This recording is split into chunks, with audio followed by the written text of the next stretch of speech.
चोर को खांसी और संत को दासी दोस्तों मुसीबत में डाल देती है।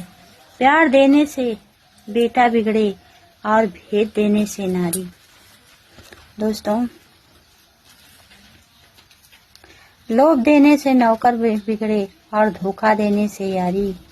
गुण मिले तो गुरु बनाना, चित्त मिले तो चेला, मन मिले तो मित्र बनाना, वरना रहो अकेला। दोस्तों अगर मेरी बात आप लोगों को अच्छी लगी होगी तो आप लोग प्यारा प्यारा कमेंट कीजिएगा। आप लोगों के सपोर्ट से हमें बहुत खुशी मिलती है। आप लोग अपना प्यार सपोर्ट इसी तरह बनाए रखिए।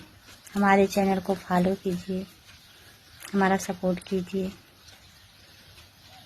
मेरे तरफ से मेरे पिता तुल्य बुजुर्गों और माताओं, प्यारे भाइयों बहनों और मेरे ग्रामवासियों को मेरा प्रणाम नमस्कार स्वीकार।